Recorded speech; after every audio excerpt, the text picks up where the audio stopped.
This photo was taken on February 2nd, 1989, outside a Whitcoulls Bookstore in Sydney, Australia. Members of the Free Speech Committee in the Australian Society of Authors were protesting the decision of two booksellers not to sell copies of Salman Rushdie's Satanic Verses. Here's a story from the Sydney Morning Herald on February 23rd, 1989. Talk of Sydney ban as copies dry up. Since Ayatollah Khomeini helped turn Salman Rushdie's novel The Satanic Verses into headline news, public demand for the book is at fever pitch. Ironically, copies of the book in Sydney are very rare. A plane load of hardcover copies express freighted from England and retailing for $35 is expected to go on sale later next week. But who will put it on their shelves? The Whitcoulls chain of bookshops has decided it will not stock the book. Other retailers are expected to follow suit. According to one book industry source, the major retailers are talking among themselves and may be considering a blanket ban on the book's sale. And what did the Ayatollah's fatwa and the bookshop's decision do to actual demand for the book? The Ariel Bookshop in Paddington reports about 10 requests a day for copies. Since the newspaper stories broke, it claims every third or fourth person asks about it. It has 200 copies on back order. In Parramatta, Collins Booksellers says about 1 million people every day are asking for copies. Penguin Books, which holds the publishing rights to the book, has already received 2,500 orders from booksellers around Australia for the $35 hardcover edition. According to Penguin's head office in Melbourne, these should be on the shelves from early next week. And that was just Sydney, Australia. Consider what happened elsewhere. Although British bookseller W.H. Smith sold a mere 100 copies a week of the book in mid-January 1989, it flew off the shelves following the fatwa. In America, it sold an unprecedented 5 times more copies than the number 2 book, Star, by Danielle Steele, selling more than 750,000 copies of the book by May 1989. B. Dalton, a bookstore chain that decided not to stock the book for security reasons, changed its mind when it found the book was selling so fast that even as we tried to stop it, it was flying off the shelves. Rushdie earned about $2 million within the first year of the book's publication, and the book is Viking's all-time bestseller. Now, whilst the Salman Rushdie affair is not completely analogous to New Zealand bookshop Whitcoulls' decision to cease sales of Jordan Peterson's 12 Rules for Life, it does present some striking parallels. First, the attempt to suppress the book will only lead to more publicity for it. Not that Peterson needs it. 12 Rules for Life has already sold over 3 million copies as of January this year. Second, when a robust defence of free speech and freedom of expression is most needed, those you expect to put up such a defence, such as a major bookstore chain, shirk the task.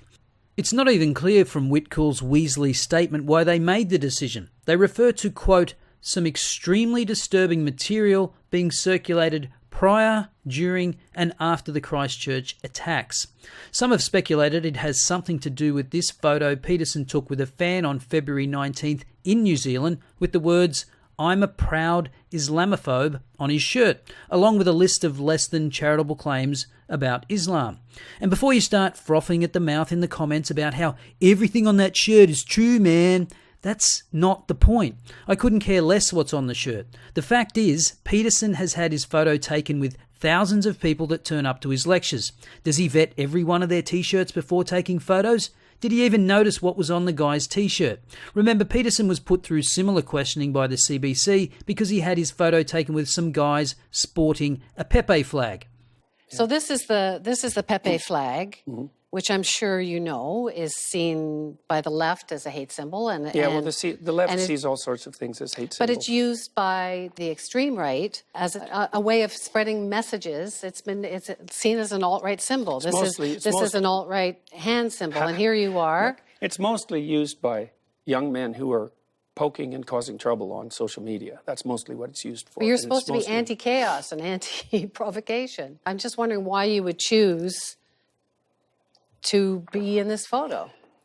Well, I've probably had my photo taken with 5,000 or 6,000 people in the last year. No, but this is with the Pepe Flag. I understand. I mean, that, you know yeah. that this is now seen as a symbol for the alt. Well, I did a video online called The Metaphysics of Pepe with Jonathan Pageau, who's an Orthodox carver of icons. And if you if people are interested in my views on what's happening with this particular symbol and why it's occurring, then there's a 2-hour discussion about that.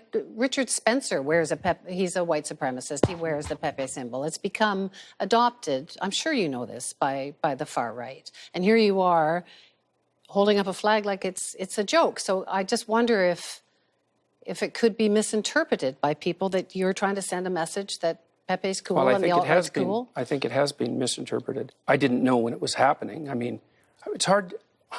I don't know what you mean exactly. There were a lot of people lined up. They were doing a lot of things. This was one of the things. It took about 30 seconds.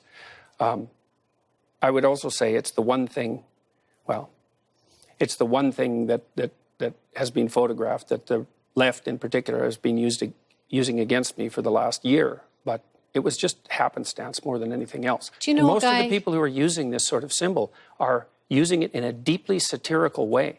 Now, the fact that the far right has decided that it's a radical indicator of the validity of their particular view doesn't mean that that's what it is. In my opinion, Peterson rebuffed that perfectly. For those who weren't aware, in 2016, Pepe memes were being used, as Peterson said, for satire more than anything to trigger emotionally compromised leftists, and it worked a treat, just like the NPC meme has. I retweeted a few myself whilst at the same time repudiating the alt-right. And as Peterson says, just because unsavoury types adopt something as their own symbol doesn't mean that that is now what it stands for. But it is convenient for those that want to discredit Peterson to interpret it that way.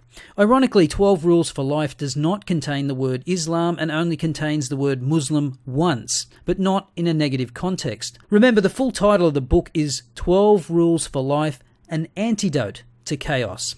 As Connor Friedersdorf, a staff writer at The Atlantic, wrote in response to Whitcoulls' statement, if this is accurate, it betrays a fundamental misunderstanding of both Jordan Peterson and his book. If a genie gave us a chance to go back in time in an attempt to prevent the New Zealand shooting, but only by giving the shooter one book to read, that might be the best choice. Put less cryptically, Peterson seems able to reach people who'd otherwise be taken in by the most toxic corners of the internet and channel their frustrations into a constructive program of self-improvement. That is his big effect on the world, not all the culture war stuff. And of course, Peterson himself has made this point numerous times. The world is so polarized now. You've got Donald Trump and social media and people screaming at each other on all kinds of different political issues. Are you part of that polarization? It's a good question. I don't think so.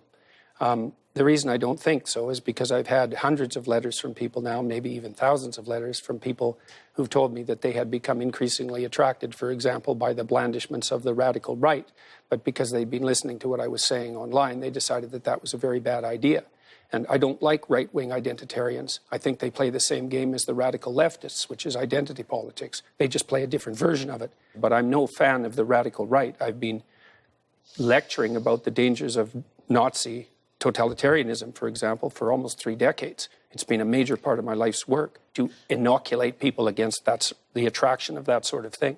But if you are looking for a guide to white supremacy, Whitcoulls is quite happy to sell you a copy of Mein Kampf. News Hub New Zealand reported yesterday that Whitcoulls has Islam Unmasked available for purchase, which claims to expose the lies behind Islamic doctrines and the futility of Islamic practices. However, when I conducted a search for it today, March 23rd, it returned, sorry, no results found. Have they now removed this title as well? And if so, where does it end? The good news is that the Satanic Verses is still available. Now, it appears Whitcoulls might be having some regrets given the blowback from their decision. Here's what happens when you do a Google search for Whitcoulls' Twitter account. Oops, and ditto for their Facebook page. So who knows why Whitcoulls made the decision to stop selling Peterson's book? Have they gotten carried away like others by the need to show solidarity in the wake of the Christchurch attacks? Are they reacting to this photo? Whatever the case, you'd think a bookstore would have a little more historical perspective before banning the sale of books. I mean, I'm sure they have a history section, or have they banned that too? Let me know your thoughts in the comments below. I'll see you next time.